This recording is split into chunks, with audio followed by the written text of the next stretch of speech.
Another hurricane season is upon us. This year, there's a shift in the tropical weather pattern. You get maybe less than 72 hours notice. Leaders could be faced with hard questions if storms rapidly intensify. At the same time, the state struggles with an insurance crisis. We'll take a look at some ways to drive down the cost. From Fox 8, your weather authority, you're watching Weathering the Storm, sponsored by LAS Enterprises. For the best in hurricane protection, choose LAS. Egan Insurance, a Higginbotham partner, and Craig's Electrical and Generator Service. When the lights go off, Craig's comes on. Hello, I'm Chief Meteorologist Bruce Katz. With what could be a very active year, the Fox 8 weather team is here to get you ready. The tropics will be heating up with record water temperatures, and of course, you can always count on our team of 5 meteorologists to get you the information that you need. This year is expected to be a very active season for the tropical Atlantic. In fact, some of the newest numbers have come out. Colorado State and NOAA put out their predictions, and you'll notice an average of 14 is a normal year. 7 of those hurricanes, 3 major hurricanes. Now, Colorado State going with 23 named storms, 11 hurricanes, and 5 major. But the real key is NOAA has never gone this bullish on the number of storms that we expect, from 17 to 25 named storms, 8 to 13 of those hurricanes, and we could even double the amount of hurricanes that are major at Category 3 or greater. Here's part of the problem. From an El Nino pattern that creates a lot of shear, we're seeing La Nina. La Nina is the cooling waters of the Pacific, and it creates low shear, which allows hurricanes to develop. Normally, if we get those trade winds, it'll chop off the tops and weaken or dissipate storms. La Nina, quite different. We don't have that shear that moves on in. The other issue, and the reason why we have all these very high numbers, is because we have water temperatures that are at record. Normally, these should be early August, not the beginning of June. So again, we've got sea surface temperatures off the charts as far as broken records. And this year, we are expecting the potential of some of those storms to continue to develop through mainly August and September. So this year, Alberto to Helene, we've got Isaac down to Patty, Raphael to William. It looks like we may be scratching off a lot of these on the list. And of course, we'll be here with you every step of the way. As we head into the season, homeowners deal with skyrocketing insurance prices. Meteorologist Amber Wheeler gives us a look at the state of the market and what the future could hold. Growing up here, you become familiar with the process and the procedure. This is what you need to do. This is what you have to deal with. And from father to son, from grandfather, we all learn the process of dealing with hurricane threats. And now there's a new battle. You're seeing a situation now where sometimes people's insurance cost is greater than their mortgage note, and it's just never been like that. Insurance companies and business leaders say our high risk, compound with disasters across the globe, add to our high costs. The insurance companies rely on reinsurance to help pay claims. Think of it as insurance for insurance companies. The Louisiana Department of Insurance says the cost of reinsurance has gone up due to the lack of investors and an increase in global payouts. The biggest price of your premium is the cost for that company is passing on for the reinsurance that it has to buy to make sure it can pay multiple hurricane hits. Global billion-dollar disasters have increased dramatically over the past 10 years, so it's really hard to escape no matter where you're located. But the global view is only a part of it. The National Oceanic and Atmospheric Administration says the Gulf Coast has bared the highest rebuilding costs in the U.S. due to weather. This higher risk, as well as the higher cost of reinsurance, has increased premiums, leaving homeowners in peril. Brian Kiefer is the CEO of one of the largest insurers here along the Gulf. It's a difficult market right now, and it's a difficult time for the citizens of the state, with this, not only the losses that they've had from the hurricanes, as well as higher premiums that have resulted from that. Again, a lot of that increased cost is coming from reinsurance. The legislature passed new laws hoping to attract more insurers. Critics worry those laws could backfire. There is a balance to be had between protecting consumers and creating a welcoming environment for insurance companies. What I would say is that maybe as a state we went too far over the past couple of decades because we have rules in place that exists nowhere else in the universe. And while many wait to see how the market will react to the changes, local insurance agents like Dan Burkhard are still trying to find discounts homeowners may not know about. When a customer calls, the first thing we do is evaluate the risk. How old is your house? That's going to be the number one, because the older a house is, the more prone for damages and breakdowns and system repairs that cause damage, overflows, broken pipes, electrical surges, fires. Many inspectors will do a wind mitigation report to see how your home would stack up against a hurricane. You can take a new Ida roof that you just got, and there's applications to waterproof it from the interior. And the hip roof has more of a wind-resistant roof design. And that's going to automatically be a candidate to get 20% off, especially if you're with the market of last resort. And you can now tailor your insurance bill if you're willing to take on more risk. The newer companies are pricing all the coverages on a line item basis so you can adjust it. Despite the situation, some are optimistic. We're hoping new markets come in, and we're already seeing some signs of it. And Kiefer says the cost of reinsurance may have peaked. It doesn't mean that rates are going to come down immediately. Rates still have to work their way through the system, but hopefully the worst of that is over. If we can just continue to pray for quiet years and keeping those rates where they're at, I'm hopeful that the worst is behind us. For Weathering the Storm, I'm meteorologist Amber Wheeler. Imagine an area almost 800 times the size of City Park. That's roughly how much land has vanished along Louisiana's coast. John Snell looks into the role hurricanes have played in the loss of these disappearing natural defenses. The sun peeks out from under the Highway 1 bridge as charter boat captain Mike Guidry heads out of Leeville into one of the areas suffering Louisiana's most dramatic land loss. Growing up here, there was probably another 50 to 75 feet out in the water of land. Guidry says Hurricane Ida just about finished off what was left of an old cemetery where only a few tombstones remain in the marsh. Years ago, growing up, you could see the tombs that were here. Over the last century, geologists say the Gulf of Mexico has devoured about 2,000 square miles of Louisiana. Experts blame a variety of factors. The delta sinks as levees rob it of Mississippi River sediment. Canals dissect the marsh and alter the natural tidal flow. Everyday tides and winds, like a steady drip drip, claim little bits of real estate.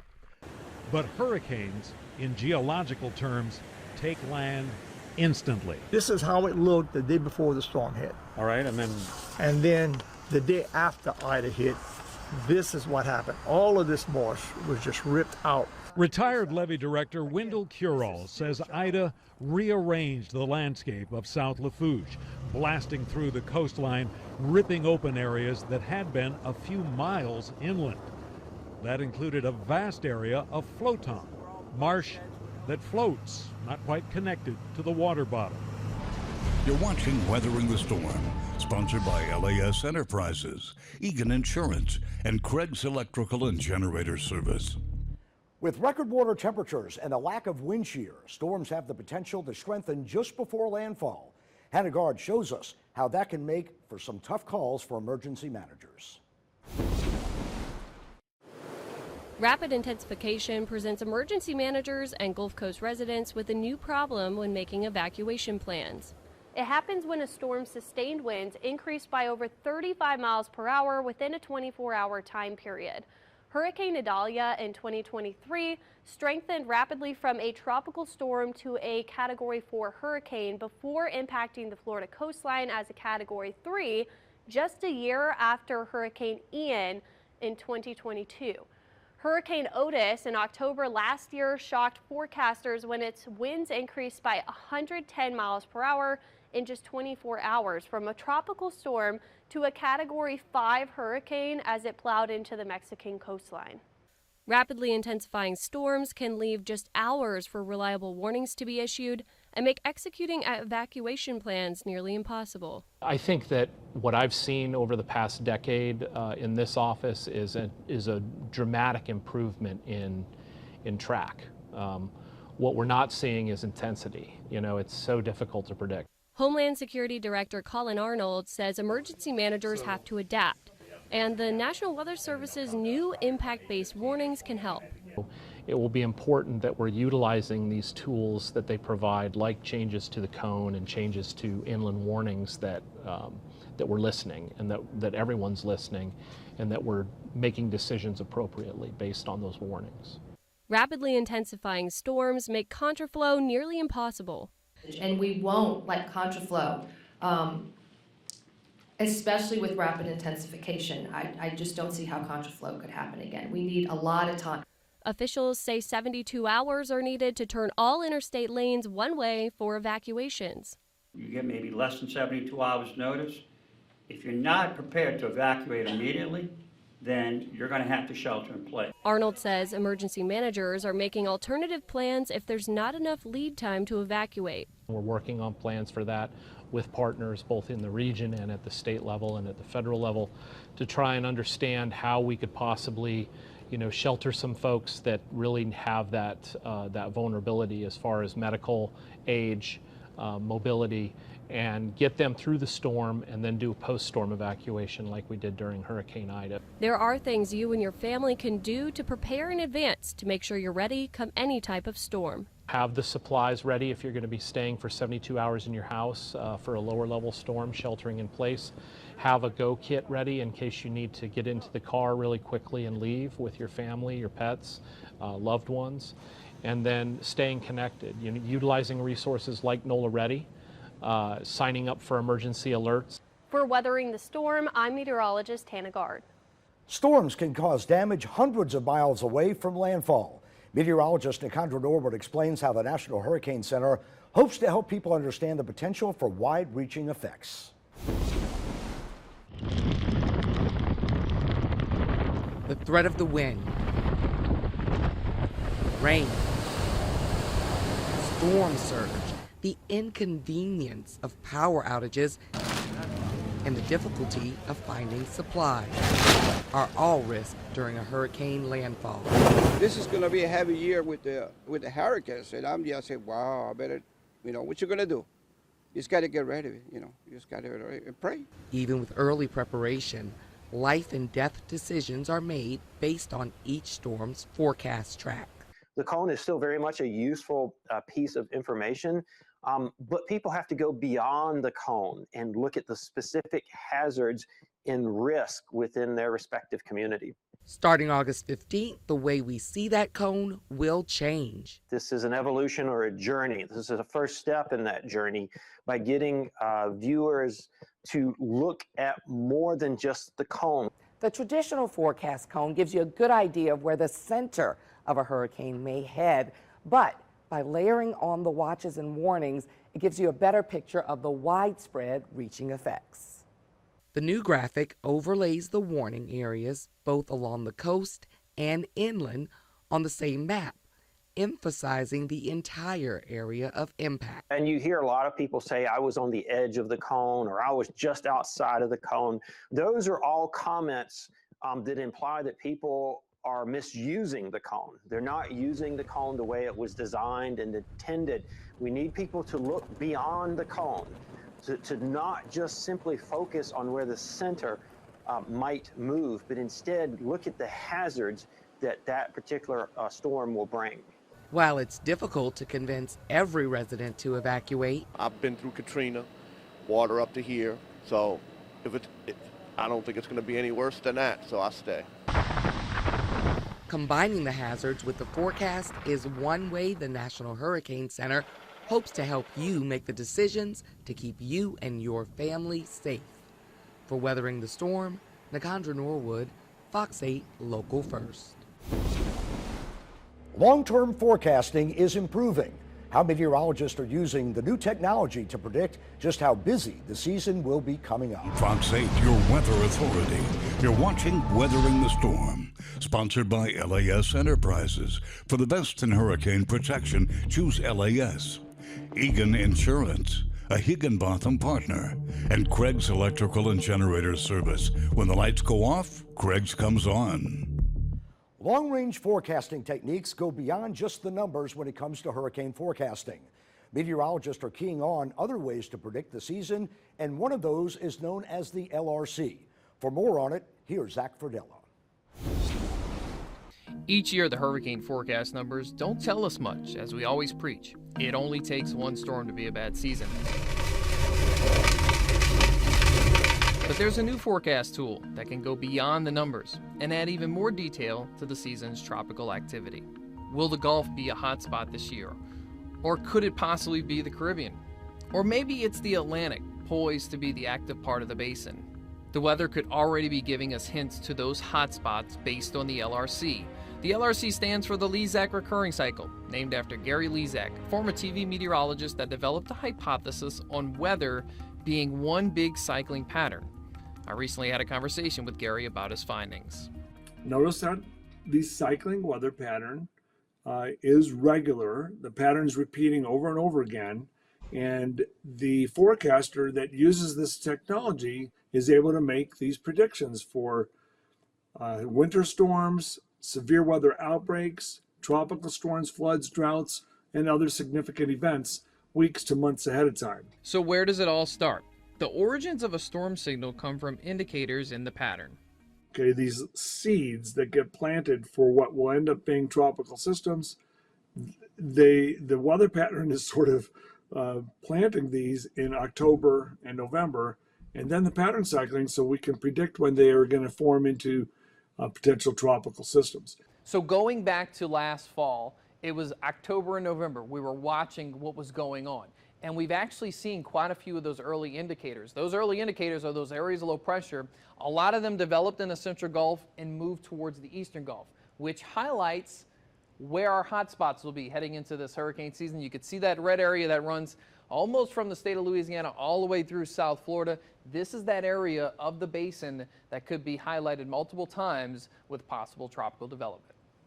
I don't see New Orleans as an absolute for sure target. I think it's going to be more likely northeast of you or east of you towards the Panama City, Apalachicola, Florida area. However, that's close enough. Close enough means we'll have activity to keep an eye on this year.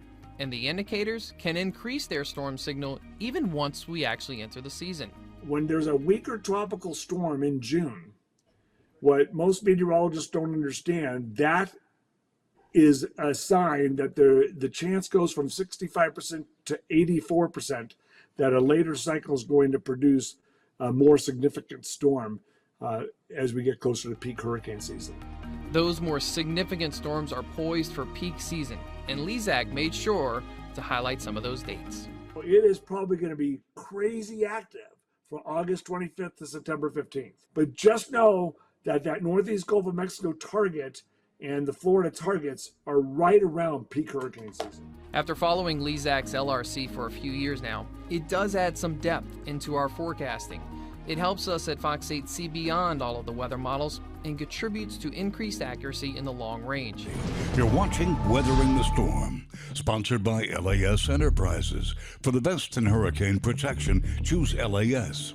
Egan Insurance, a Higginbotham partner, and Craig's Electrical and Generator Service. When the lights go off, Craig's comes on.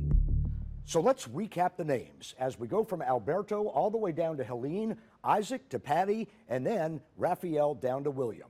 This is expected to be an active hurricane season, and likely we will go down the list, and of course, we'll be here every step of the way. So as we enter that hurricane season, stay with Fox 8 and the Fox 8 weather team to help keep you and your family safe. And remember to download the Fox 8 weather app. From all of us here at Fox 8, I'm Chief Meteorologist Bruce Katz. Thank you for trusting us and making us your weather authority. From Fox 8, your weather authority, this was Weathering the Storm, sponsored by LAS Enterprises. For the best in hurricane protection, choose LAS. Egan Insurance, a Higginbotham partner, and Craig's Electrical and Generator Service. When the lights go off, Craig's comes on.